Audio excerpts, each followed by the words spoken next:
Hi mga Frenny! Ikaw ba ay mahilig sa salad? Try mo itong salad na ito dahil isa rin ito sa mayaman sa bitamina. At maraming health benefits na makukuha tayo dito. At talaga namang masarap nga rin ha. Bagay itong pang side dish sa mga fried food. At napakadali ding gawin.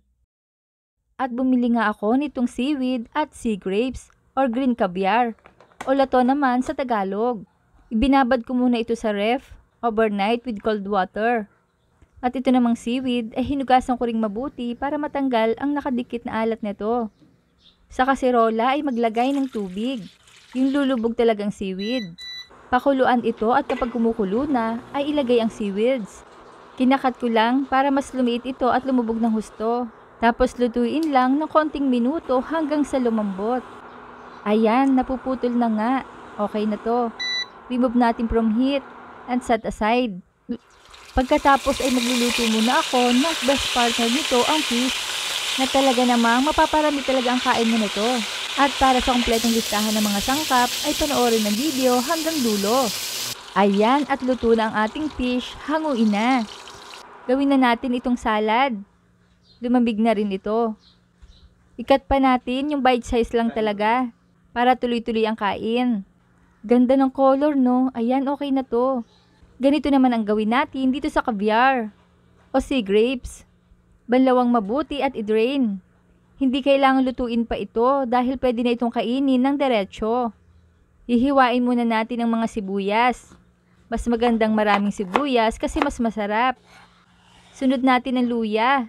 Ito ay kailangan din dito para pandagdag aroma sa ating salad at makabawas lansa na din. Siling berde. Dito naman sa sili ay kayo na ang bahala kung gaano kadami ilalagay nyo depende sa anghang na nais nyo. At may bawang din para kompleto ricados tayo. At ang kamatis na talaga namang importante din dito dahil ito ay kasama sa main ingredients. Hinugasan at tinanggalan ko na rin ito ng buto. Ayan at ready na ang ating mga hiniwang gulay. At sa isang bowl ay pagsamahin ang suka, asukal, asin at paminta. At isunod ang mga hiniwang gulay. Mix to dissolve the seasonings. Ayan na totally combined na ang mga ito. Ilagay na natin ang kamatis. Magkaibang hiwa ang ginawa ko dito, depende kung ano ang bagay sa salad. Ayan at ilagay na natin ang mix sauce. Dahil ito naman ay paghahalu-haluin din natin. Siyempre hindi naman pwedeng i-direct na ito lahat-lahat. Dahil mas maganda kung mababalanse ang lasa ng mga ito. At sa ganitong punto ay alam mong tunaw na talaga ang asukal at asin na siyang magpapabalanse ng lasa dito. At ayan, ready na ang ating dish at pwede na tayong kumain. Sa pagkain, hindi naman kailangan ng mahal o madami sa hapagkainan. Ang importante ay masustansya at mabubusog ka talaga. Kaya nga naniniwala ako sa kasabihan na health is wealth. Yan, kain na po tayo. At subukan mo na rin para naman lahat tayo ay healthy. Kaya i-like, i-share at i-follow nyo na ako para updated kayo sa mga reseping ibabahagi ko pa. Huwag kalimutan, cook with love. Thanks for watching. Bye-bye!